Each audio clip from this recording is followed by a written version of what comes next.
अस्सलाम वालेकुम, welcome back to my channel. कैसे हैं सब? आई होप सब ठीक है, खैरियत से। अल्हम्दुलिल्लाह हम लोग भी ठीक ठाक हैं। अच्छा जी, माशाल्लाह 10 रोज़े गुज़र गए हैं। पहला अशरा गुज़र चुका है और मैं अभी बस चाय पी के, रोज़ा अफ्तार करके चाय पी के, तो फिर अब मैंने सोचा कि मैं वॉइस ओवर करूं और जो मैंने अपनी वीडियोस जो मैंने बनाई हुई हैं तो वो मैं आप लोगों के साथ उसको मैं शेयर करूं। तो बस ये पहला अशरा जो है वो गुज़र गया है, रहमत का, और अब मग़फ़िरत का अशरा शुरू होगा। तो आज के लिहाज से आज जैसे मैं इसको अपलोड करूँगी तो आज 11वीं और 10वीं सॉरी 11 और 12th की जो दरमियानी रात होती है, तो उसमें अगर आप लोग 12 निफल पढ़ के और हज़रत फ़ातिमा अलैहिस्सलाम को आप उनको हदिया करें और दुआ करें, तो ये बहुत अच्छे और मुफीद निफल हैं, क्योंकि इनके पढ़ने से जिन बच्चियों की शादी नहीं हो रही है तो उनकी शादी जो है वो हो जाती है। तो इस लिहाज से ये जो निफ़ल है ना, ये माशाल्लाह बहुत इफ़ेक्टिव हैं। तो जो मेरी वीडियो देखे या अभी तो खैर मेरे इतने व्यूज़ हैं नहीं है, लेकिन चलें एक दो जो जिन लोगों को फ़ायदा हो जाए तो फिर क्या ही बात है उसकी। एक्सक्यूज़ मी, आजकल बस पता नहीं गला, दरअसल पकोड़े खा लेते हैं ना और फिर पानी पी लेते हैं, तो शरबत पीते हैं, तो वो इस वजह से जो है ना गला ठीक होने का नाम ही नहीं ले रहा। तो यहाँ पे मेरे हस्बैंड लेके आए थे कुछ दिन पहले, चिकन लेकर आए थे, क्योंकि मेरे बेटे को बहुत ज़्यादा क्रेविंग हो रही थी कि अम्मी पिज़्ज़ा रोल्स आप बनाएं। तो वो काफ़ी अरसा हो गया था नहीं बनाए हुए थे, तो ये हमारी रवायती अफ्तारी, खैर ये आप देख लें।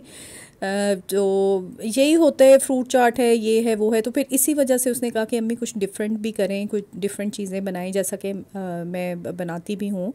जब रमज़ान आता है तो उसमें कि एक दफ़ा ज़िंगर बर्गर बन जाते हैं, या पिज़्ज़ा ब्रेड रोल्स बन जाते हैं। इतना टाइम नहीं होता, एक्चुअली टाइम नहीं होता कि आपने सारी चीज़ों को मैनेज करना होता है पूरे दिन में, कि आपको इबादत भी करनी है, कुरान भी पढ़ना है, फिर अपने बेटे को भी देखना है कि जी वो पढ़ाई भी करदा पे नहीं, बार बार चीखो के बैठ जाओ, पढ़ रही हो नहीं पढ़ रहे हो, ये कर रहे हो वो कर रहे हो। तो एक्सक्यूज़ मी, तो इन चीज़ों के साथ जो है ना वो बिल्कुल टाइम नहीं होता कि आप वो जुतने वाला काम। लेकिन मैं कहती हूँ मेरी वो बहनें जिन्होंने कुछ काम करके रख लिए थे ना, जिन्होंने अपने फ्रीज़र भर लिए थे, तो वो माशाल्लाह वो सही रह गई हैं। और मुझ जैसी बहनें, अभी हस्बैंड अभी लेकर आए हैं रोल्स और उसकी पट्टी, समोसों की पट्टी लेकर आए। अब मैं देखें किसी दिन फिर मुझे टाइम मिलेगा तो मैं बनाऊंगी। और यहाँ पे देखें मैं बना रही हूँ पिज़्ज़ा रोल, और ये बहुत मज़े के बनते हैं, बहुत टेस्टी हैं। ये आप लाजमी इनको ट्राई करें। ये इसकी जो रेसिपी है ना, जो ऑथेंटिक रेसिपी है वो मेरे चैनल पे मौजूद है, तो आप जाएं चेकआउट करें और बनाएं, अपने बच्चों को खिलाएं, और फिर देखो बच्चे तो आड़े फिर जान नहीं छड्डणगे कि बस जी पिज़्ज़ा रोल तो पिज़्ज़ा रोल हो जाएगा तो आड़े घर। अच्छा जी, तो अभी कुछ चीज़ों की इसमें कमी थी, लेकिन फिर भी बड़े मज़े के बने थे। जैसे ऑलिव्स नहीं थे घर पे, और इसके अलावा मुझे शिमला मिर्च नहीं मिली, तो ये थोड़ी सी चीज़ें अगर आप और ऐड करें ना तो ये बड़े अच्छे बनते हैं। और एक ये है कि फ़्रेश डबल रोटी आप इसके लिए यूज़ ना करें, क्योंकि फ़्रेश डबल रोटी टूट जाती है। अगर एक दिन पुरानी फ्रिज में रखी हुई डबल रोटी अगर आप लोग यूज़ करेंगे तो उससे ये बहुत अच्छे बनेंगे रोल्स, और कोई ऐसा मसला नहीं है कि बहुत बड़े बन गए, छोटे बन गए।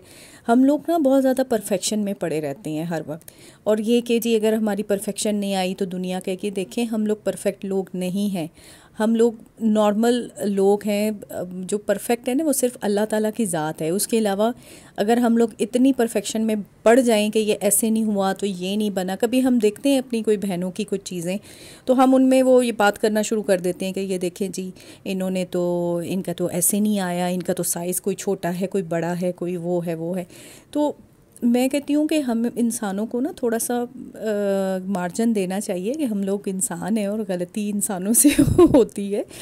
तो इस चीज़ को आप ज़रा प्लीज़ मद्देनज़र रखा करें कि परफेक्ट जो है ना वो हम लोग बिल्कुल कोई काम नहीं कर सकते। अच्छा दी देखें अब ड्रम स्टिक्स लेकर आए थे हस्बैंड, और लेकर आए थे वो थाई पीसेस लेकर आए थे जिनका मैंने बनाना है जिंगर बर्गर। अब किसी दिन वो मैं बनाऊंगी तो फिर इंशाल्लाह फिर वो भी आपके साथ में उसको शेयर करूंगी। और कीमा रोल और स्प्रिंग रोल वो भी बनाऊंगी तो वो भी मैं आप लोगों के साथ लाजमी फिर ये है कि शेयर कर दूंगी। अच्छा जी, मैं इस हवाले से एक बात करना चाह रही थी रमज़ान के हवाले से कि देखें 3 टाइम जो है ना, वो तो वैसे तो इबादत पूरे दिन में हमारी चलती रहती है, लेकिन 3 टाइम ऐसे हैं कि जिन में हमें दुआ मांगने का या इबादत करने का हमें बहुत ज़्यादा सवाब होता है। वो 3 टाइम कौन से हैं? देखें वो 3 टाइम है, एक तो सहरी से 1 घंटे पहले का टाइम, कि जैसे अब लंबी रातें हैं थोड़ी सी, 5 बजे, पौने 5 बजे रोज़ा बंद होता है, तो आप थोड़ी देर के लिए जब सो जाते हैं ना, और फिर आप जब उठते हैं तो 1 घंटे पहले आप उठ जाएं और उसमें आप तहज्जुद के 4 नफिल या 2 नफिल, आप जितना भी इजी हो वो आप पढ़ें और उसमें आप अपने लिए दुआ करें, क्योंकि उसमें तो आपको पता है ना कि अल्लाह ताला की रहमत जो है ना वो बहुत करीब होती है। पहले आसमान पे अल्लाह ताला आए हुए होते हैं और हमसे ख़ुद पूछ रहे होते हैं कि है कोई मुझसे मांगने वाला जिसे मैं अता करूं, है कोई मैं जिसको रोज़ी दूं, है वो किसी की तकलीफ़ को दूर करूं। तो वो टाइम जो है ना बहुत बेस्ट टाइम है, आप लोग उसको ज़ाया मत करें, 1 घंटे पहले का टाइम। और उसके बाद जब सहरी हो जाती है फिर हम फ़जर की नमाज़ पढ़ लेते हैं। फ़जर की नमाज के बाद से लेकर और तलुए आफ्ताब तक वो जो टाइम है ना वो भी बहुत बहुत, मैं कहती हूँ कि जिसे कहना चाहिए ना कि कीमती टाइम है आपके लिए, कि उसमें आप बैठ के दुआएं करें, ज़्यादा से ज़्यादा अपने लिए दुआ करें, अल्लाह ताला की हम्दो सना करें। और इतना मज़ा आता है, और मतलब दुआ करने में और अल्लाह ताला का ज़िक्र करने में बहुत ज़्यादा आप लुत्फ़ महसूस करते हैं। और स्पेशली उस वक्त वो पढ़ा करें सुबहानल्लाहि व बिहम्दिही सुबहानल्लाहिल अज़ीम, इसकी आप एक तस्बीह आप पढ़ सकते हैं। ये हो गए 2 टाइम, ठीक है। और भी जैसे भी आप जो इबादत करते हैं वो आप उसमें करें।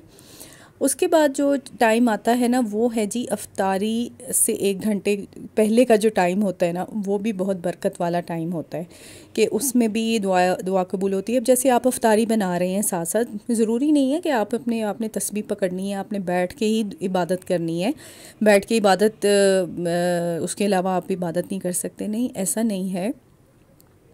आप लोग ये कर सकते हैं कि आप लोग पढ़ते रहें, आप हाथ में काउंटर नहीं है कोई मसला नहीं, हाथ में तस्बीह नहीं है कोई मसला नहीं, मुसल्ला नहीं है कोई नहीं, आपने लेना है, आपने पढ़ना है, अपने ज़ुबान से ही तो पढ़ना है, साथ साथ काम करें और साथ साथ पढ़ते जाएं, दुआएं भी मांगते जाएं, और कुछ भी कोई ज़िक्र कर लें, कोई इस्तग़फ़ार कर लें, कलमा पढ़ लें, और हम्दो सना कर लें, अल्लाह ताला से बातें कर लें। मैं तो इस टाइम पे ना स्पेशली सहरी के वक्त ऐसा होता है, क्योंकि मैं बस सहरी जो है ना वो मैं ख़ुद अकेले मैं बनाती हूँ, बेटी खैर सो रही होती है, तो कभी होता है कि मुझे टाइम कम मिले तो फिर मैं उसको उठा लेती हूँ कि आ जाओ ज़रा मेरे साथ बना दो सहरी। लेकिन ज़्यादातर ये होता है कि क्योंकि उसको अपना भी कोई काम होता है, वो फिर काम करके वो जब सो जाती है तो मैं कहती हूँ कि चलो थोड़ी देर इसको मैं रेस्ट दे दूँ और मैं ख़ुद ही बना लूँ।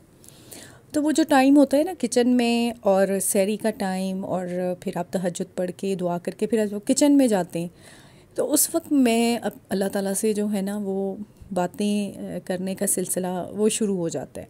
साथ साथ मैं बना रही होती हूँ चीज़ें, पराठे बन रहे होते हैं, चाय बन रही होती है, और साथ साथ मैं अल्लाह ताला से दुआ भी कर रही होती हूँ। तो बहुत अच्छा वो वक्त होता है और इतना अच्छी फीलिंग आती है, ऐसे बस आप अकेले हैं और कोई नहीं है, आपका और अपने रब का कनेक्शन है। और बस, और इस चीज़ को देखना कि अल्लाह ताला मायूस नहीं होना चाहिए। अच्छा ये मैं बता दूँ, ये मेरे नेबर ने ना मुझे भेजे थे दही भल्ले, बहुत मज़े के थे। तो जब भी नेबर की तरफ से मुझे कुछ आता है मेरे घर में तो मैं उनके लिए फिर लाजमी दुआ करती हूँ कि अल्लाह ताला उनके भी रिज़्क़ में बहुत बरकत दे और इजाफ़ा करे और उनकी सब तकलीफ़ों परेशानियों को दूर करें। देखें, हम लोग कहते हैं ना कि आप किसी दूसरे के लिए दुआ करते हैं तो वो दुआ आपको ख़ुद ही आपकी तरफ लौट के आती है। और फ़रिश्ते कहते हैं कि अल्लाह अगर इसने दूसरे के लिए दुआ की है तो या अल्लाह तू भी इसके साथ ऐसा ही कर दे। तो हमेशा दूसरों के बारे में अच्छा सोचें और अच्छा गुमान रखें उनके बारे में, और उनको दुआ दें और उनकी तकलीफ़ को अपना समझें। और बस अब बाकी आप लोग, मेरी बहनें जो हैं वो मुझे पता है कि बहुत ज़्यादा इबादत गुजार हैं और माशाल्लाह साथ साथ अफ्तारी भी बना रही होती हैं, सहरी भी बना रही होती हैं। अच्छा जी, ये देखें जी, पिज़्ज़ा रोल मैंने फ्राई करने के लिए रख दिए थे। थोड़ा सा बड़े उसमें कीजिएगा और जितने के इसमें आ जाएं। अगर आप ब्रेड लेंगे, छोटे ब्रेड में बनाएंगे ना, तो उससे ये होता है कि अब वो इतनी अच्छी फिलिंग आती नहीं है और वो रोल इतने अच्छे तरीके से नहीं हो सकते जितने कि अगर आप बड़ी ब्रेड लेते हैं। बस ये सिंपल सी थी अफ्तारी, पकोड़े और ये बस चीज़ें बना ली थी मैंने, जो कि हम लोगों की रिवायती अफ्तारी होती है। ये देखें, बस कभी कभी ऐसा होता है कि कुछ हमें चेंज कर लेना चाहिए। अब फिर लग रहा है कि थोड़ा सा ना चेंज करने की, वो रोज़ वो छोले और वो दही भल्ले और वो चीज़ें खा खा के ना थोड़ा सा दिल भरता जा रहा है। तो थोड़ा चेंज कर लेना चाहिए और कभी ये कि खाना भी बना लेना चाहिए। तो चलें जी, आई होप आपको जो मेरा व्लॉग अच्छा लगा होगा। लाइक करो, सब्सक्राइब करो, तो शेयर करो और ज़्यादा से ज़्यादा अपना फीडबैक दियो और सब्सक्राइब करो मैनू। तो बस दुआओं में याद रखें और सबके लिए दुआ करें, तमाम उम्मत मोहम्मद के लिए, सल्लल्लाहु अलैहि वसल्लम के लिए। ओके जी, अल्लाह हाफ़िज़।